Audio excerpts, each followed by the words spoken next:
இன்றைக்கி நம்ம என்ன பார்க்க போகிறோம்னா காய்கறி உரம் எப்படி தயார் பண்ணுறதுன்னு தான். இப்போ நான் ஒரு பக்கெட் எடுத்திருக்கேன். இதில் ஃபுல்லாக காய்கறியும் கொக்கோபிட்டோ போட்டுகிட்டே வந்துட்டுருக்கேன். ஃபுல்லாக ஆகிடுச்சு. இப்போ மிச்சம் இருக்கிற கொஞ்சம் கிரேப்ஸ்லாம் கெட்டு போச்சு, அதையும் போட்டுட்டு அப்புறமா கொஞ்சம் காய்கறி இருந்துச்சு. இது ஒரு வாரம் நான் சேர்த்து வச்ச காய்கறி. இதையும் போட்டு மேலே ஃபுல்லாகிடுச்சு. மேலே கொஞ்சம் கொக்கோபிட்டோ போட்டு அப்படி க்ளோஸ் பண்ணி வச்சிடலாம்.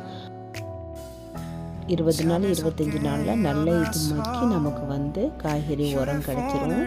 இப்போ இதில் ஸ்டோரேஜ் ஆகிருக்கு. இந்த தண்ணி எடுத்துகிட்டு நம்ம மற்ற மரங்களுக்கு தண்ணி மிக்ஸ் பண்ணி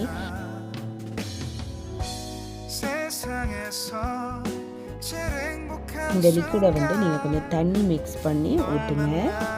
இப்போ பாருங்கள், இப்போ கொஞ்சம் தண்ணி இருக்குது, அதில் நான் மிக்ஸ் பண்ணிவிட்டு காய்கறி செடிகளுக்கெல்லாம் ஊற்றுறேன். கொத்தவரங்காய்ச்சி, அப்புறமா வெண்டைக்காய், புதினா இதுக்கெல்லாம் ஊற்றிட்டுருக்கேன்.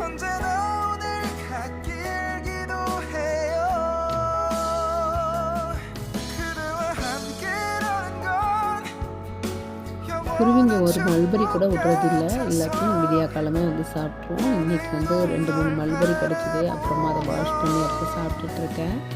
இது கிரீப்ஸு செடி இப்போ தான் லைட்டாக துளிர் விட்டு வந்துட்டுருக்கு.